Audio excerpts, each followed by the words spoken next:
Hello friends, welcome to Gurukul institute. और आज हम एक नया चैप्टर करने जा रहे हैं और इस चैप्टर का नाम है यूनिट एंड डायमेंशन।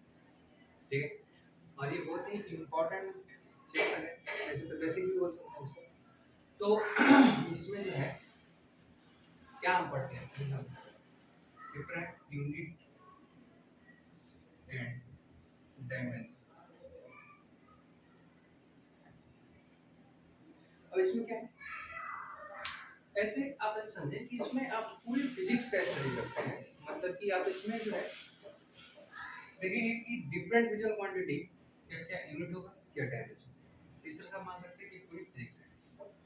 तो लेकिन बहुत बेसिक चैप्टर था। सबसे पहले आप समझते हैं इसमें एक टर्म है जिसका नाम है फिजिकल क्वांटिटी। फिजिकल क्वांटिटी सबसे पहले आप समझें कि what is physical quantity. Physical quantity का मतलब होता है अगर किसी भी क्वांटिटी का मेजरमेंट कर पा रहे हैं तो उसको क्या बोलते हैं, फिजिकल क्वांटिटी। मतलब एनी क्वांटिटी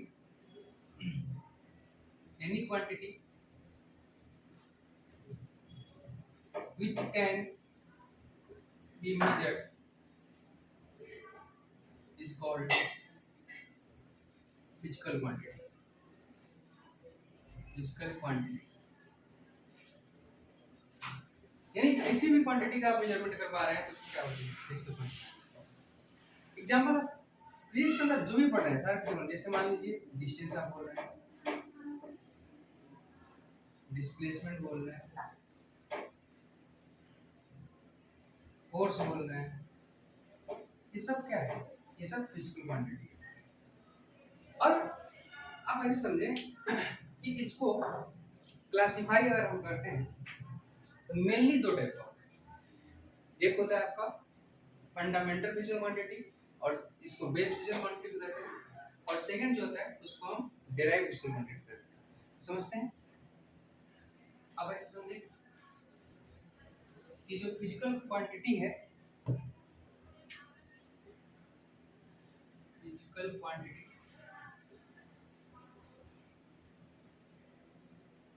फिजिकल क्वांटिटीज को आप दो कैटेगरी में कैटेगराइज कर सकते हैं। एक है आपका फंडामेंटल और बेस बेस फिजिकल क्वांटिटी, और सेकंड है डेराइव्ड फिजिकल क्वांटिटी। अब आप इसके बारे में समझ सकते हैं फंडामेंटल फिजिकल क्वांटिटी और बेस फिजिकल क्वांटिटी। सेकंड जो है वो डेराइव्ड फिजिकल क्वांटिटी। क्या डिफरेंस है दोनों में? तब अगर एक बार में समझना चाहें तो फंडामेंटल का मतलब क्या होता है, जो कि किसी और पर डिपेंडेंट ना हो, जो कि खुद का एग्जिस्टेंस रखता हो। आप इसके बारे में ऐसे बोल सकते हैं कि इट इज, या दीज आर, आप बोल सकते हैं कि it is independent of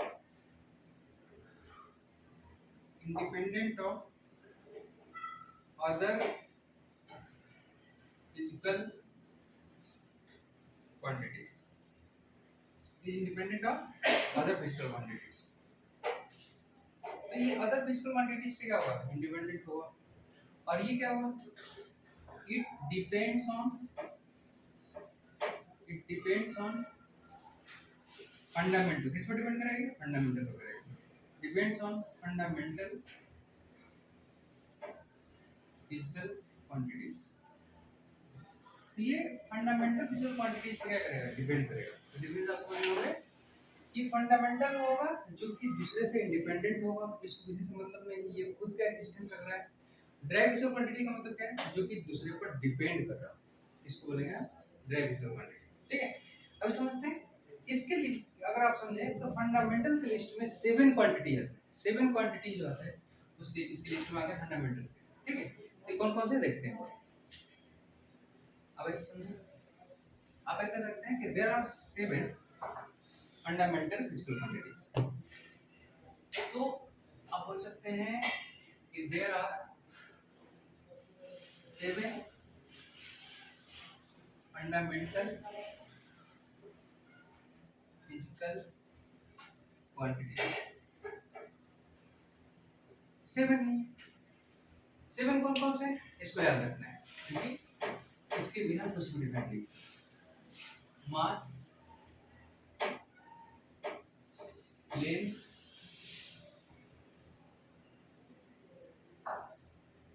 time, temperature, इसके बाद current electricity, current electricity, 6 number luminous intensity,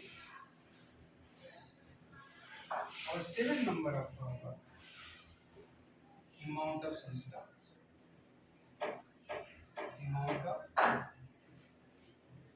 substance. ये 7 फंडामेंटल फिजिकल क्वांटिटी फिर से करेंगे करता हूं। Mass, length, time, temperature, current electricity, luminous intensity और अमाउंट ऑफ सब्सटेंस। यानी ये 7 फिजिकल क्वांटिटी पर पूरी फिजिक्स डिपेंड है। अब ऐसे समझें कि डिराइव्ड फिजिकल क्वांटिटी क्या है। तो अगर डिराइव में लगेंगे तो डिराइव्ड फिजिकल क्वांटिटी इसे कितने नंबर है, इसके नंबर आप अगर काउंट करेंगे तो इनफाइनाइट, जितने भी क्वांटिटी हैं सारे क्या हैं डिराइव्ड फिजिकल क्वांटिटी अंदर आते हैं। ठीक है, क्योंकि वो किसे डिराइव होते हैं, फंडामेंटल्स ओरिजिनेट होते हैं। तो आप ऐसे समझें कि जैसे मान लीजिए एग्जांपल में देता हूँ, मान लीजिए मैं बोल रहा हूँ एरिया। तो एरिया क्या होता है, आप समझें एरिया होता है लेंथ इनटू विड्थ। अगर आप इसको समझ रहे हैं तो आप ऐसे समझें कि लेंथ तो लेंथ होता ही है, लेकिन विड्थ भी एक लेंथ होता है, विड्थ भी एक लेंथ होता है। यानी क्या बोल सकते हैं कि ये लेंथ का होल स्क्वायर है। ठीक है, अगर आप वॉल्यूम की बात कर रहे हैं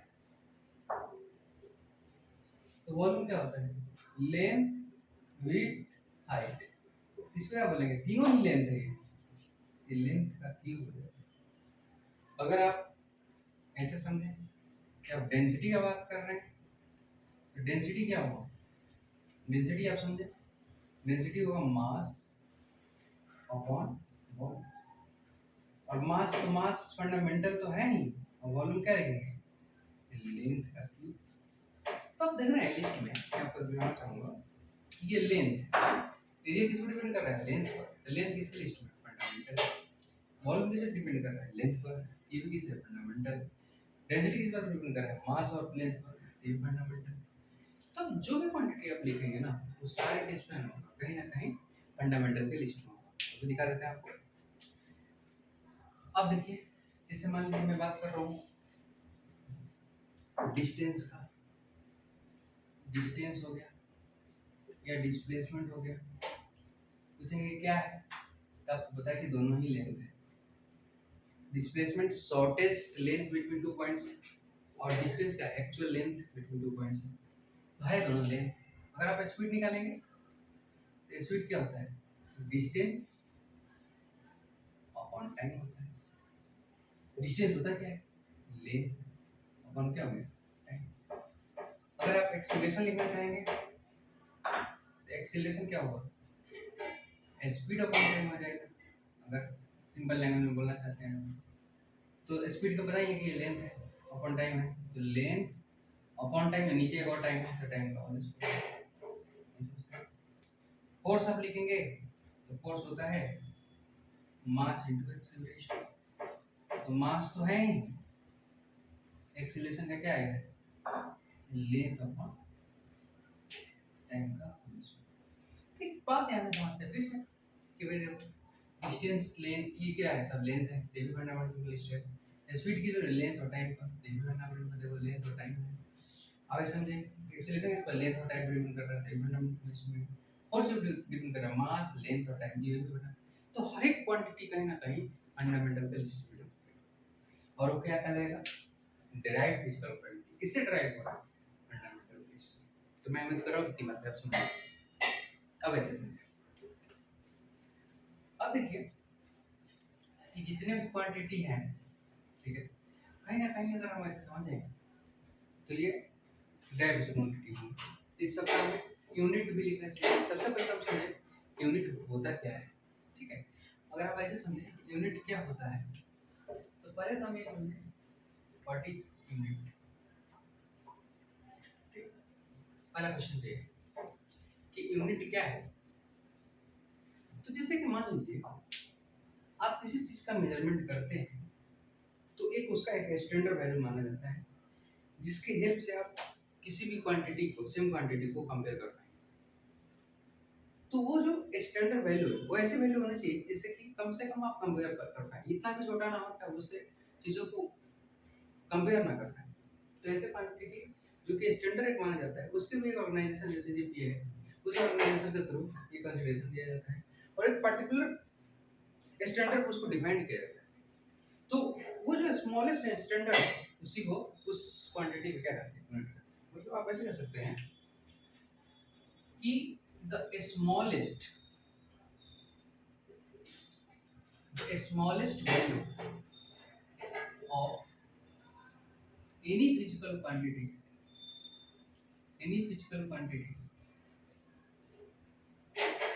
is considered as standard। उसको हम स्टैंडर्ड के रूप में क्या कर लेंगे, कंसीडर कर लेंगे। And that standard is called unit of that quantity। उस क्वांटिटी का यूनिट क्या है, किसी भी क्वांटिटी का जो स्मॉलेस्ट वैल्यू है, स्मॉलेस्ट किस सेंस में, मतलब बहुत छोटा नहीं जिससे कि हम कंपेयर भी कर पाए, उस स्मॉलेस्ट वैल्यू को हम क्या बोलते हैं, स्टैंडर्ड मान लेते हैं और वही स्टैंडर्ड क्या करता है उस क्वांटिटी का यूनिट। अब इसमें आप सोच रहे हैं यूनिट कितने तरह का होता है, तो यूनिट किसका होता है, फिजिकल क्वांटिटी का होता है। तो यूनिट भी दो टाइप का होगा, एक फिजिकल क्वांटिटी में दो टाइप होता है, यूनिट भी दो टाइप का होगा। एक होगा आपका फंडामेंटल और बेस यूनिट, और सेकेंड होगा आपका डिराइव्ड यूनिट। सेम तरीके से हमने इसको डिराइव किया है। फंडामेंटल यूनिट है क्या है, इंडिपेंडेंट ऑफ अदर यूनिट, है ना, independent of others unit, others units. इस पर ये क्या करेगा, डिपेंड्स ऑन फंडामेंटल यूनिट्स। ये फंडामेंटल यूनिट्स को क्या करेगा, डिपेंड करेगा, ये डिराइव कर लेगा। यानी कि यूनिट भी दो तरह का हम यहाँ पर पढ़ने वाले, फंडामेंटल और डिराइव। अब देखते हैं फंडामेंटल यूनिट क्या क्या है। तो आप ये नोट कर लिए होंगे, देखिए फंडामेंटल यूनिट, फंडामेंटल यूनिट जो है वो भी सेवन होंगे क्योंकि क्वांटिटी सेवन होता है। पहले आपको पता है कि फंडामेंटल जो यूनिट है कैसे निकालेंगे, कैसे समझेंगे इसको। तो पहले समझे कि यहाँ पर फिजिकल क्वांटिटी लिख लें, physical fundamental physical quantity, fundamental fundamental fundamental physical quantity, fundamental physical quantity quantities. इसके बाद यहाँ पर लिख लें इसका यूनिट और यहाँ हम लिख लें इसका सिंबल, ठीक है। पहला क्या बताया था, पहला बताया था मास। मास का यूनिट होता है किलोग्राम, इसका सिंबल होता है केजी। इसका बाद बताया था लेंथ का यूनिट होता है मीटर और इसका सिंबल होता है एम।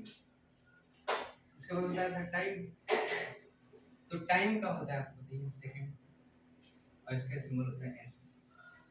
इसके बाद है टेम्परेचर, तो टेम्परेचर का आपको पता ही है कि टेम्परेचर का क्या होता है, केल्विन, और इसका होता है के। इसके बाद है करंट इलेक्ट्रिसिटी, करंट इलेक्ट्रिसिटी इसका होता है एम्पियर, इसका होता है ए। इसके बाद है आपका लुमिनस इंटेंसिटी, लुमिनस इंटेंसिटी इसका होता है कैंडेला, और इसको रिप्रेजेंट करते हैं सीडी से। और लास्ट है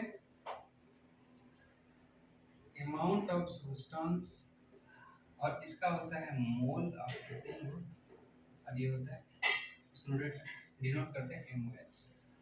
ये 7 फंडामेंटल फिजिकल क्वांटिटी है जिसको आपको याद रखना है, ये बहुत इंपॉर्टेंट है। आप ऐसे समझें कि इसके बिना तो आप कोई भी ना यूनिट निकाल सकते हैं ना डायमेंशन निकाल सकते हैं। तो ये 7 जो है आपको याद रखना है। क्या क्या? मास जिसका यूनिट है किलोग्राम, जिसका सिंबल केजी होता है, लेंथ मीटर होता है, एम से नोट करते हैं, टाइम सेकंड ऐसे नोट करते हैं, टेंपरेचर केल्विन ऐसे नोट करते हैं, करंट इलेक्ट्रिसिटी एम्पियर ऐसे नोट करते हैं, लुमिनस इंटेंसिटी कैंडेला इसको सीडी से करते हैं, अमाउंट ऑफ सब्सटेंस मोल और ये एमओएच। ये 7 प्रिंसिपल क्वांटिटी आपको याद रखना है। अब ऐसे समझें। अब देखिए, अब हमें क्या समझना है? अब हमें समझना है डिराइव्ड यूनिट। तो डिराइव्ड यूनिट मैंने बताया कि डिराइव किससे होगा? डिराइव्ड होगा ये फंडामेंटल से। तो कुछ डिराइव्ड यूनिट्स, तो जैसे कि जो मैंने एग्जांपल लिए वही लेते हैं। जैसे एरिया, एरिया का होता है मैंने बताया था लेंथ का होल स्क्वायर। तो लेंथ का क्या यूनिट था? मीटर। इसका आंसर होगा मीटर स्क्वायर। इसके बाद समझे वॉल्यूम। वॉल्यूम का क्या होता है? और वॉल्यूम का आप समझे तो बताया था मैंने, लेंथ का क्यूब ये हो जाएगा मीटर, इसका मीटर क्यूब हो जाएगा। डेंसिटी मास अपॉन वॉल्यूम हो जाता है। तो मास वॉल्यूम का क्या था? लेंथ का क्यूब ऊपर में लिखा है। तो मास का हो जाता है केजी, वॉल्यूम होता है मीटर। क्या लिख सकते हैं? इसको लिख सकते हैं केजी पर मीटर क्यूब और केजी मीटर इनवर्स क्यूब। अगर बात करें डिस्टेंस का या डिस्प्लेसमेंट का, तो डिस्टेंस और डिस्प्लेसमेंट क्या होता है आपको पता ही है। डिस्टेंस और डिस्प्लेसमेंट जो है वो लेंथ है, और लेंथ क्या मीटर होता है। इसके बाद अगर स्पीड का लिखें आप, स्पीड पता है आपको कि डिस्टेंस अपॉन टाइम क्या हो जाएगा? डिस्टेंस का मीटर, टाइम का सेकंड, इसलिए लिखेंगे मीटर पर सेकंड और मीटर सेकंड इनवर्स। वेलोसिटी क्या पूछे तो सेमी। वेलोसिटी क्या होता है? Displacement upon time, displacement upon time हो जाता है। इस केस में डिस्प्लेसमेंट क्या? मीटर अपॉन सेकंड, तो मीटर पर सेकंड और metre second inverse, metre second inverse. तो ये अब इसको जितना ज्यादा फॉर्मूला आपको याद होगा उतना ज्यादा आप इजीली इसको लिख सकते हैं। तो इसमें हम सिखाएंगे आपको कैसे यूनिट निकाला जाता है।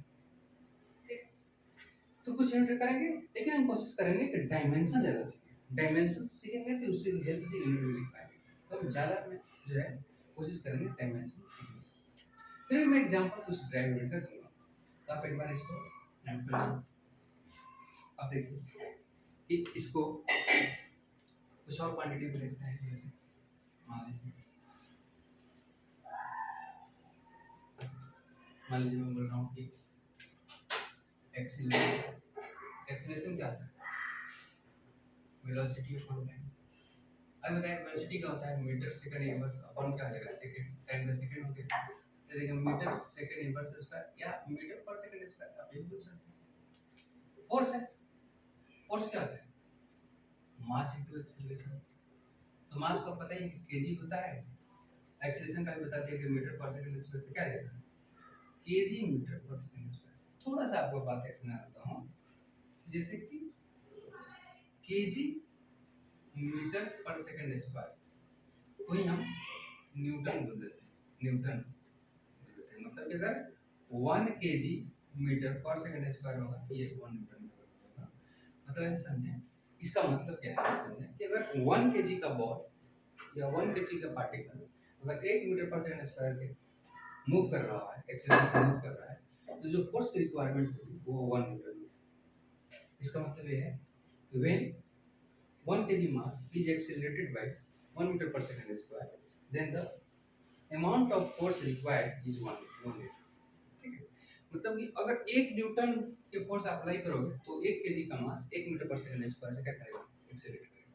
ठीक है, अब जैसे मान लीजिए एक और पूछते हैं, जैसे लीनियर मोमेंटम। लीनियर मोमेंटम देखिए क्या होता है, आपको पता ही, p से डिनोट करते हैं, ये होता है मास इनटू वेलोसिटी, है ना। मास क्या होता है, केजी, और वेलोसिटी का कितना होता है, मीटर पर minute, KG metre second inverse. ठीक है, ये किसका, लीनियर मोमेंटम का। ठीक, अब और समझते हैं थोड़ा। अब देखिए जैसे वर्क है, तो वर्क वर्क क्या होता है, अगर वर्क देखें तो होता है force into displacement. Force into displacement, force से क्या लिखा था, KG metre second inverse square, और डिस्प्लेसमेंट का मीटर होता है, तो कितना आ गया, KG metre square second inverse square.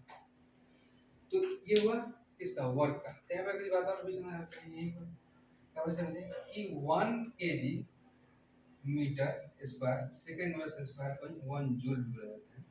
इसी का एक नाम है जूल। ठीक है, मतलब इसका मतलब भी समझ आते हैं। इसका मतलब क्या है कि अगर आप 1 न्यूटन का फोर्स लगा रहे हैं और पार्टिकल 1 मीटर डिस्प्लेस हो रहा है, तो जो वर्क डन होगा वो कितना होगा, 1 जूल। इसका मतलब ये, तो मैं उम्मीद कर रहा हूँ कि आप ये बातें समझ रहे हो। अब देखिए इस वर्क के 5 रुपये हम नोट कर लेंगे, फिर आप आगे समझते हैं।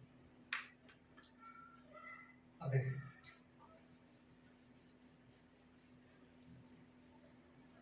ठीक है, यूनिट तो हम पूरे फिजिकल क्वांटिटी को लिख सकते हैं, पूरे फिजिकल क्वांटिटी को उसको रिप्रेजेंट कर सकते हैं, लेकिन क्या होगा कि मैं यहाँ अगर पढ़ाऊंगा यूनिट टेबल वाला पढ़ाऊंगा, डायमेंशन तो डबल वाला लिखना पड़ेगा, इसलिए मैं डायमेंशन में ज़्यादा इसको डिस्कस करूँगा। तो वहाँ से आप डायमेंशन देख करके यूनिट लिख लेंगे। ठीक है, और फिजिक्स के 11th क्लास से फिजिक्स में फिजिक्स जाएंगे तो एक लिस्ट बना हुआ है, उस लिस्ट में भी आपको ये पूरे फिजिकल क्वांटिटी आपको दिख जाएगी। ठीक है, अब देखते हैं आप एक चीज़ कि ऐसा समझिए आप, जैसे मान लीजिए आपको प्रेशर का निकालना है, तो प्रेशर क्या है, तो आपको पता है कि प्रेशर जो होता है वो होता है फोर्स अपॉन एरिया। अगर सिंपल है तो फोर्स क्या यूनिट हो जाएगा, केजी मीटर पर सेकंड स्क्वायर, और एरिया क्या है, मीटर स्क्वायर। 1 मीटर से मीटर कैंसिल हो गया, तो ये KG metre inverse second inverse square. ये है, तो कोई दिक्कत क्या लगा, ये इसका यूनिट हो गया, ये हो गया प्रेशर। लेकिन एक और तरीका से समझते हैं इसको, प्रेशर को और एक तरीका से लिखते हैं हम, प्रेशर इक्वल टू क्या लिखा था मैंने, फोर्स अपॉन एरिया। फोर्स का होता है न्यूटन, अगर हम बोले तो इसका मीटर स्क्वायर, बहुत जगह आपको लिखा मिलेगा न्यूटन पर मीटर स्क्वायर। मैं बताऊं 1 न्यूटन पर मीटर स्क्वायर को हम क्या बोलते हैं, 1 पास्कल बोलते हैं, इसको क्या बोलते हैं, पास्कल बोलते हैं, है ना, पास्कल। और ये ही इक्वल होता है ये 1 KG metre inverse second inverse square. ठीक है, चलिए आप देखो एक बात मैं बता दूं कि आप सुने होंगे प्रेशर एटीएम, एटीएम का मतलब होता है एटमॉस्फेरिक प्रेशर, एटमॉस्फेरिक प्रेशर। ठीक है, जिसको आप सुने होंगे 1 एटीएम, 1 बार, तो 1 एटीएम, तो 1 एटीएम जो है वो क्या है, यही है। तो आप जैसे कि मान लीजिए, तो ये सब चीजें जो है आपको थोड़ा ध्यान रखना है कहाँ पर क्या यूनिट होता है। ठीक है, अब देखें आप एक बात समझें कि कैसे इस तरह से हम इस चीज को समझ सकते हैं। अब देखिए इतनी आगे कि ड्राइव यूनिट क्या होता है।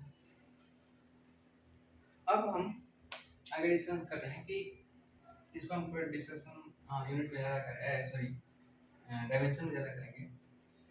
अब इसे समझें कि कुछ क्वांटिटी ऐसे भी होते हैं जो दोनों के लिस्ट में नहीं आते हैं, उसको बोलते हैं सप्लीमेंट्री फिजिकल क्वांटिटी। जैसे कि कौन सा क्वांटिटी बोलते हैं इसको?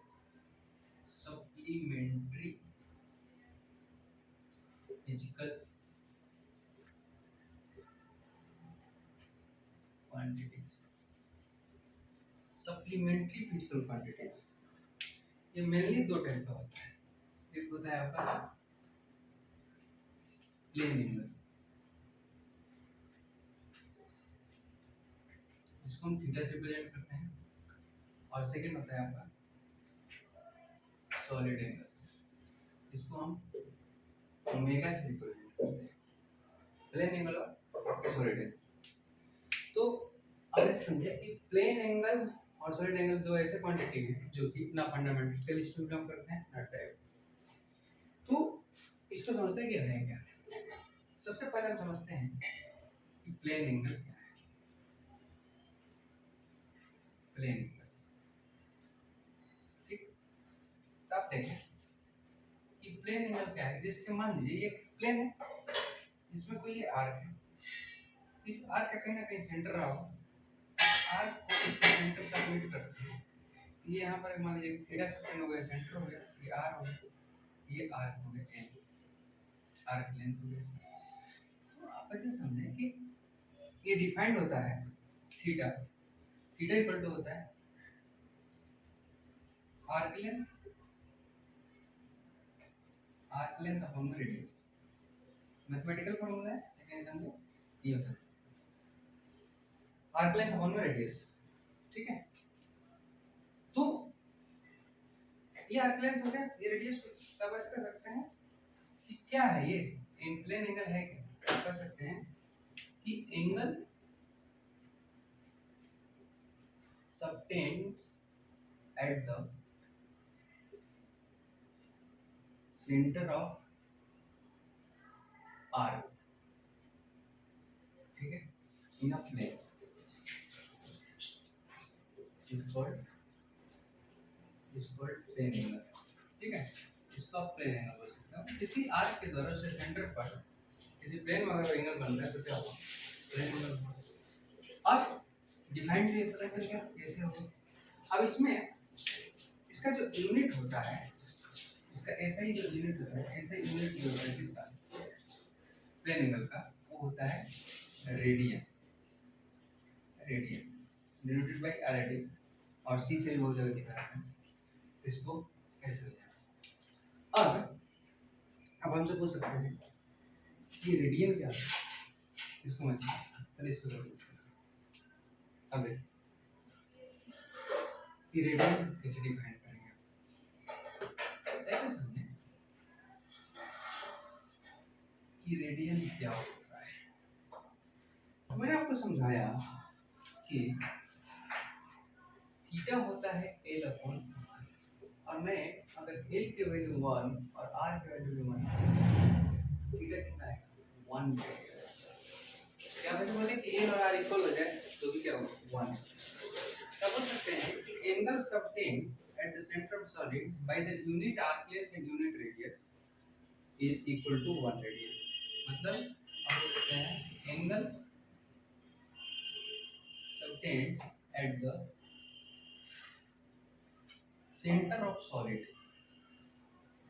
due to unit arc length and unit radius is equal to 1 radian, और 1 radian, ठीक है। तो 1 radian डेफिनेशन क्या है कि यहाँ पर अगर मैं आर्क को 1 कंसीडर कर लूँ, आर भी 1 कर लूँ, ये 1 रेडियन है, ठीक है। यानी कि सेंटर को 1 रेडियन तब बनेगा जब आर्क भी 1 होगा, लेंथ और रेडियस भी 1 होगा। यानी ऐसे बोल सकते हैं कि जब रेडियस और लेंथ आर्क दोनों बराबर हो जाए तो भी 1 रेडियन, ठीक है। ये इसका एक स्टैंडर्ड डेफिनेशन। अब आप ऐसे समझें कि हम लोग जो है प्लेन एंगल डिग्री में पढ़ते हैं, 30 डिग्री, 0 डिग्री, 145 डिग्री, 60, 90 डिग्री, तो ये सब कैसे रिलेट करें इसमें। तो मैं एक सिंपल एग्जांपल से, रिलेशन तो इसमें लिख सकता हूँ लेकिन मैं एक एग्जांपल से इस रिलेशन को यूज कर रहा हूँ। आप ऐसे समझें कि एक सर्कल है, कंप्लीट सर्कल है और इस सर्कल को आप पहले डिवाइड कर दें और पार्ट, अब बताएंगे ये एंगल कितना है 90, ये थीटा 90 और रेडियस इसका r मान लो। अब बताइए कि ये जो r है, ये जो r है ब्लू कलर से लिखा है, इसलिए कितना होगा l equal to 2 pi r upon 4, क्योंकि टोटल होता है 2 पाई r और ये मैं इतना एक क्वाड्रेंट का बात कर रहा हूँ, ये 2 पाई r बाई 4 होगा, तो फोर्थ पार्ट है। अब हम चाहते हैं कि ये जो 1/4 आर्क है, इसका रेडियस r है और इसका l जो है कितना है 2 पाई r अपॉन 4 है, तो ये थीटा कितना बन रहा है रेडियन, तो फॉर्मूला है theta equal to l by r होता है, तो l कितना है 2 pi r upon 4 upon r का कैंसिल हो गया, तो 2 pi by 4 that means pi by 2 radian, pi by 2 radian. लेकिन हमें ये भी पता है लॉजिकली ये एंगल तो 90 डिग्री है, जो पहले पढ़े होंगे 90 डिग्री इम्पोर्टेंट, इसका मतलब ये हुआ कि पाई बाई 2 रेडियन जो होता है 90 डिग्री के इक्वल होता है, पाई बाई 2 रेडियन 90 के इक्वल होता है, यानी कि पाई रेडियन किसके इक्वल होता है, वो होता है 180। तो इसका एक यहाँ से एक रिलेशन आ गया कि पाई रेडियन जो होता है वो 180 डिग्री के इक्वल होता है, ठीक। तो अब कोई भी रिलेशन आप एस्टैब्लिश कर सकते हैं। अब यहाँ मैं थोड़ा कन्वर्जन बता देता हूँ कि कैसे कन्वर्ट करते हैं हम degree to radian, radian to degree, कैसे समझें। मान लीजिए ये डिग्री है, इसको रेडियन में कन्वर्ट करना है, तो डिग्री मान लेते हैं, हमें बताइए कि 180 डिग्री जो होता है वो पाई रेडियन के बराबर होता है, तो 1 डिग्री किसके इक्वल होता होगा पाई बाई 180 रेडियन, और तो x डिग्री किसके ऊपर होगा pi upon 180 into x radian. इसे क्या पता चल रहा है, इसे पता चल रहा है कि अगर डिग्री को रेडियन में बदलना है ना, तो उसको पाई बाई 180 से मल्टीप्लाई करना होगा। ये ध्यान रखना कि जब भी डिग्री टू रेडियन में बदलना होगा तो आपको पाई बाई 180 से मल्टीप्लाई करना होगा। लेकिन अगर आपको रेडियन टू डिग्री बदलना है तो उल्टा हो जाएगा, क्या लिखेंगे आप कि पाई रेडियन जो होता है वो होता है 180 डिग्री, तो 180 डिग्री से इक्वल होगा 180 बाई पाई। इसी तरह से x रेडियन किसके इक्वल हो जाएगा 180 बाई पाई इंटू एक्स। इसका मतलब है कि अगर आपको रेडियन टू डिग्री कन्वर्ट करना है तो 180 बाई पाई से मल्टीप्लाई करेंगे, 180 बाई पाई से, तो दोनों उल्टा है। तो ये अभी मैं सिखाऊंगा किस तरह से और लिख सकते हैं, पहले आप इसको एक बार नोट कर लें। अब देखिए कुछ ऐसे स्टैंडर्ड वैल्यू हैं जिसको समझते हैं कि रेडियन में कैसे लिखा जाता है। जैसे कि आप ऐसे समझिए कि हम लोग स्टैंडर्ड पढ़े हुए थे, जैसे कि 10th क्लास में या अब पढ़ते हैं 0 degree, 30 degree, 45 degree, 60 degree, 90 degree.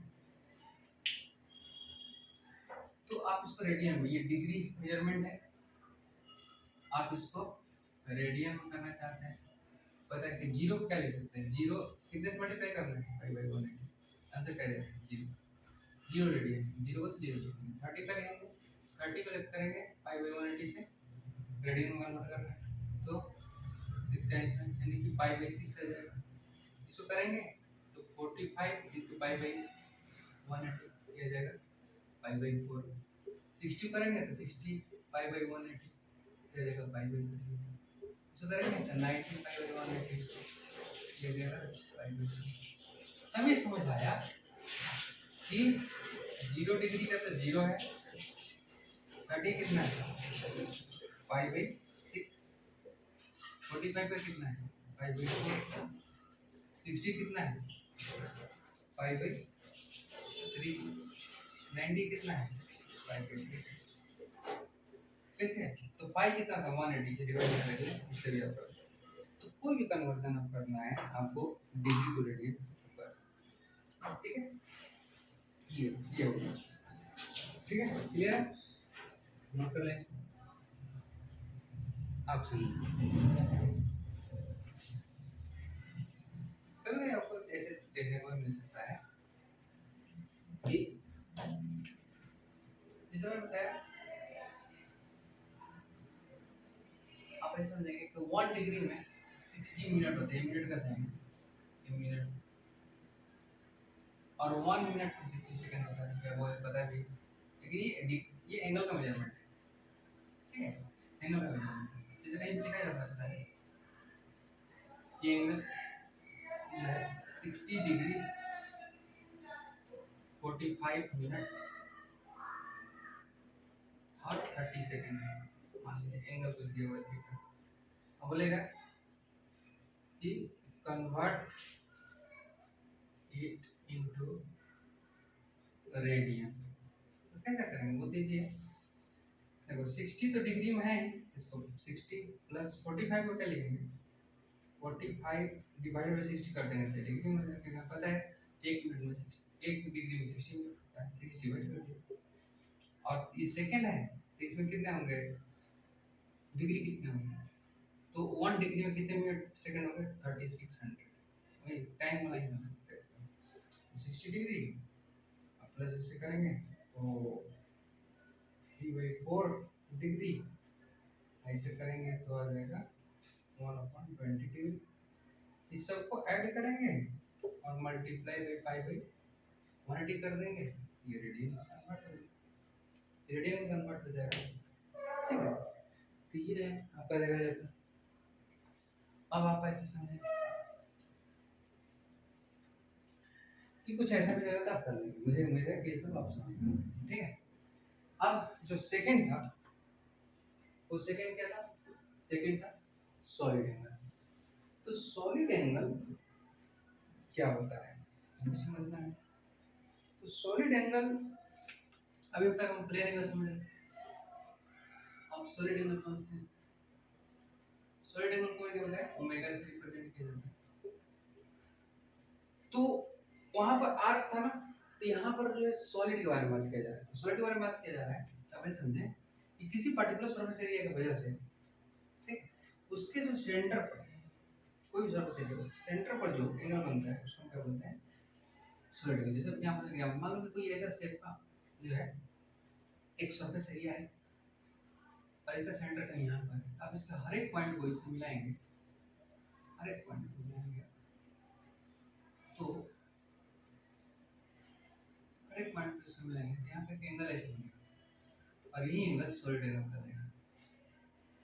आप बर्थडे का देखते होंगे, उसमें भी कुछ ऐसे कोनिकल राइट बनता है उसके सरफेस एरिया से, तो सॉलिड एंगल होगा। ये मान लीजिए डी ए का मतलब होता है स्मॉल एरिया, फिजिक्स में मैथ क्लास में होता है स्मॉल एरिया, डी का मतलब भी होता है स्मॉल, या डेल्टा भी लिखा जा सकता है, और ये रेडियस आर मान लेते हैं। तो सॉलिड एंगल ओमेगा डिपेंड होता है सरफेस एरिया अपॉन रेडियस का whole square, this is the formula.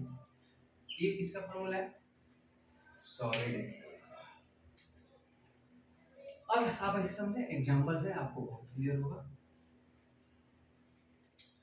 जैसे मान लीजिए एक स्फीयर है, ठीक है, स्फीयर है, ये सर्कल नहीं है। तो स्फीयर में आप ऐसे समझे कि ये स्फीयर है, इसको बीच से आप कट कर दो, ठीक है। देखिए पहले ये यहाँ पर अगर आप ऑब्जर्वर को बैठा देंगे, ये पूरे सरफेस पर जब देखेगा तो यहाँ पर जो एंगल बनेगा वो बनेगा 360 का। और फिर नीचे भी पूरा ऐड कर देते हैं आप, तो फिर ऊपर वाला हटा के नीचे वाला देखेंगे तो यहाँ भी क्या कितने का है, 360 का है। क्योंकि कंप्लीट सरफेस को अगर ऑब्जर्व कर रहा है तो 360 नीचे 360 ऊपर, तो टोटल जो सॉलिड एंगल यहाँ बनेगा, यहाँ पर सॉलिड जो एंगल बनेगा स्फीयर को बनेगा 360 प्लस 360 मतलब 720 डिग्री। 720 डिग्री नहीं होता है, पहले एक बात और बता दूं कि इसका जो एसआई यूनिट होता है ना, इसका सॉलिड एंगल का, वो होता है अस्टेरेडियन बोलते हैं, अस्टेरेडियन, इसको एस आर से डिनोट करते हैं। अब एक 720 है तो इसको अगर देखें तो मैंने बताया था पाई का 180 को पाई बोलते हैं, तो ये हो जाएगा 4 पाई स्टेरेडियन, ठीक है, 4 पाई स्टेरेडियन, क्योंकि 180 से डिवाइड करके देखिए 4 पाई आएगा, तो 4 पाई स्टेरेडियन हो जाएगा, ठीक है। तो आप ऐसे समझें कि 4 पाई स्टेरेडियन इसका सॉलिड एंगल है। अब आप ये बताइए हमें एक चीज कि स्फीयर से कोई बड़ा चीज हो सकता है? एक कंप्लीट जो सेंस रिफ्लेक्ट करता है, जो कंप्लीट शेप होता है वो स्फीयर होता है। उसके अलावा आप देखिए तो हर एक शेप जो है कहीं ना कहीं अधूरा है, तो ये कंप्लीट शेप है, तो यानी कि सबसे हाईली सिमेट्रिकल शेप है। तो आप ऐसे समझें कि मैक्सिमम सॉलिड एंगल नहीं होता है, तो मैक्सिमम सॉलिड एंगल अगर कोई पूछ ले आपसे तो आपको बताना है कितना, 4 पाई। और किस केस में होता है ये, 4 पाई स्टेरेडियन, किस केस में होता है, एस्फेरिक केस में होता है। चल देखते हैं फॉर्मूला से कि ये आ रहा है, ठीक है। फॉर्मूला क्या है तो देखिए हमने निकाला सॉलिड एंगल ऑफ स्फीयर कितना होना चाहिए, तो surface area of sphere, surface area of sphere upon the radius का होल स्क्वायर, ठीक है। तो सरफेस एरिया ऑफ स्फीयर कितना होता है, 4 पाई आर स्क्वायर, आपने पढ़ा होगा, और नीचे रेडियस का होल स्क्वायर कट गया, कितना है 4 पाई तो है, तो 4 पाई स्टेरेडियन का फॉर्मूला से भी इसको कर सकते हैं, ठीक है।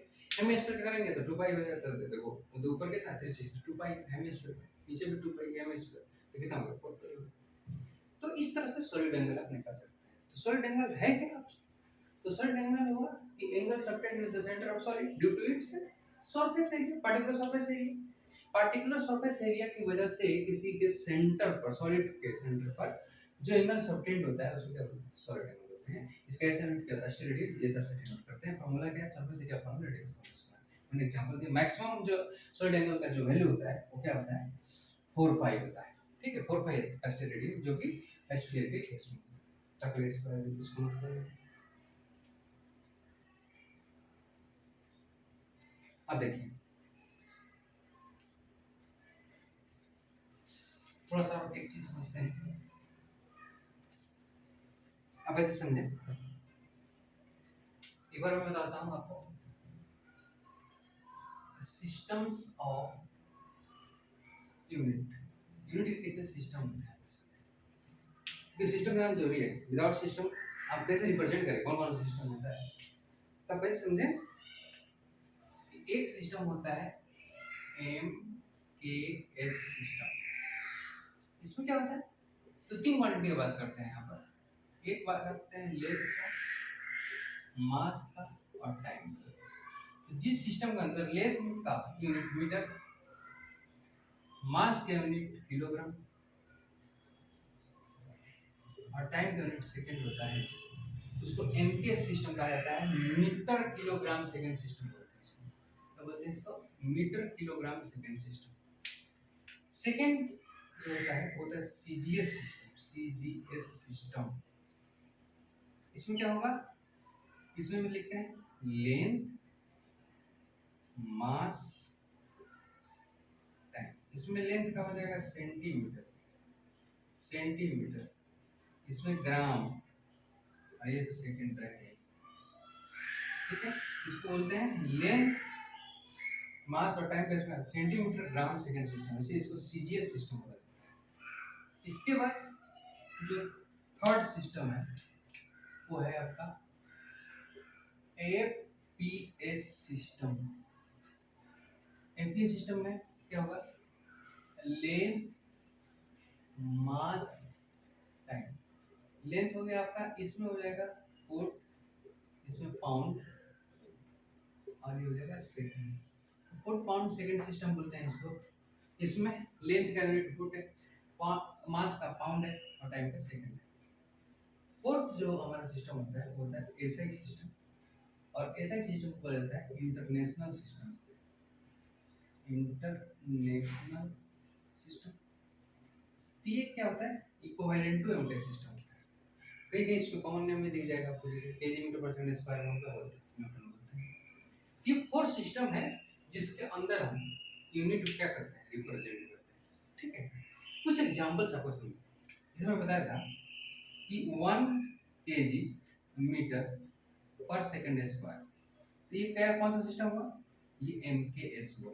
क्यों एमकेएस हुआ, क्योंकि देखिए किलोग्राम है, मीटर है, सेकंड है, तो एमके सिस्टम। और जो क्या बोलते थे 1, ठीक है। लेकिन इसी को अगर सीजीएस में लिखेंगे तो क्या लिखेंगे, केजी को क्या बन जाएगा, ग्राम, ये हो जाएगा, मीटर सेंटीमीटर बन जाएगा, और सेकंड सेकंड ही रहेगा। और इसी को बोला जाता है कि फोर्स का यूनिट है दोनों। और ये इसको 1 ग्राम सेंटीमीटर पर सेकंड स्क्वायर को हम क्या बोलते हैं, टाइम।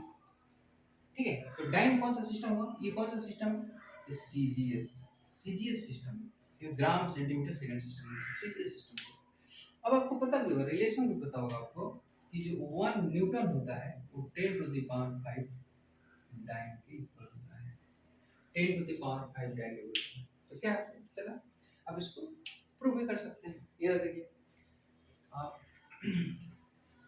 जैसे मान लीजिए कि 1 न्यूटन का बात कर रहा है, 1 न्यूटन क्या होगा, 1 केजी मीटर पर सेकंड स्क्वायर। अब देखिए 1 केजी क्या लिख सकते हैं, 100 ग्राम, मीटर को 100 सेंटीमीटर, और सेकंड इनवर्स स्क्वायर, तो देखिए 3 जीरो 2 जीरो 5 जीरो हो गए, 5 ग्राम सेंटीमीटर इनवर्स स्क्वायर। और इसी क्या बोलते हैं टाइम, तो 10 के पावर 5 क्या होगा, तो 1 न्यूटन हो गया, इसे equal 10 to the power 5 time. ठीक है, ये रिलेशन भी स्टडी हुए। अब ये क्या था, फोर्स का वर्क के बारे में देते हैं। वर्क पे आप समझे क्या था, वर्क यूनिट क्या था, 1 KG metre square second inverse square को 1 जूल बोलते हैं। ये कौन सा सिस्टम है, एमकेएस है, एमके सिस्टम है। ये एमके सिस्टम पे सीजी सिस्टम में से क्या होगा, केजी ग्राम बदल जाएगा, ये सेंटीमीटर बदल जाएगा, ये सेकंड बदल जाएगा। इसी को आर्क बोला जाता है, आर्क बोलते हैं। ये कौन सा सिस्टम हो गया, ये हो गया सीजीएस सिस्टम, सीजी सिस्टम में इसका आर्क हो गया वर्क का। ठीक है, अब इसमें रिलेशन भी आप समझे, इसमें रिलेशन होता है कि 1 जो जूल होता है वो 10 टू द पावर 7 आर्क के इक्वल होता है। 1 जो किसके इक्वल होता है, 10 टू द पावर 7 आर्क के इक्वल होता है। अब इसको प्रूव कर देते हैं, देखिए कैसे। आपको पता है कि 1 जूल जो होता है 1 KG metre square second inverse square को, तो 1 केजी को लिख सकते हैं 1000 ग्राम, और जो है मीटर को क्या लिखेंगे 100 सेंटीमीटर का whole square into second inverse square. तब देख रहे हैं 3 जीरो यहाँ पे 4 जीरो हो जाएगा, तो 10 के पावर 7 ग्राम सेंटीमीटर सेकंड, इसी क्या बोलते हैं, आर्क बोलते हैं। तो कितना आ जाएगा 10 के पावर 7 आर्क। तो मैं यहाँ पे बस ये समझाना चाहता हूँ आपको कि डिफरेंट सिस्टम में आप क्या कर सकते हैं, रिलेशन एस्टेब्लिश कर सकते हैं, और डिफरेंट सिस्टम में रिप्रेजेंट भी कर सकते हैं। ठीक है, तो इसमें कन्वर्जन में हम सीखते हैं कहाँ पर, डायमेंशन में, कैसे एक सिस्टम से दूसरे सिस्टम में कन्वर्ट करना है। ये जो 10 के पावर 7 है, 10 के पावर 5 है, इसको कन्वर्जन फैक्टर भी बोलते हैं। ठीक है, क्योंकि इसके हेल्प से आप क्या कर सकते हैं, एक सिस्टम से दूसरे सिस्टम क्या कर रहे हैं, कन्वर्ट कर पा रहे हैं। ठीक है, तो ये है। तो आज हम इस क्लास में इतना ही समझने की कोशिश करेंगे। ठीक है, और बाकी जो डायमेंशन है, ठीक है, उसको नेक्स्ट क्लास में करेंगे। ठीक है, तब तक आप इसको अच्छे से समझिए। ठीक है, और आपको अच्छा लगे तो इसको, इस चैनल को सब्सक्राइब करें, शेयर करें, ताकि हम जो हर एक बच्चे तक इस चीज़ को पहुंचा पाए। और ये जो हमारा इनिशिएटिव है वो फ्री ऑफ कॉस्ट है सबके लिए, नीट और आईआईटी के और 11 ट्वेल्थ जो भी बच्चे प्रिपरेशन करना चाहते हैं। ठीक है, तो आप इसको जरूर शेयर करें। ठीक है, तो मैं समझता हूँ कि अभी तक जितने भी मैंने चीज़ें समझाया आपको समझ आ गया हो। Thank you for watching.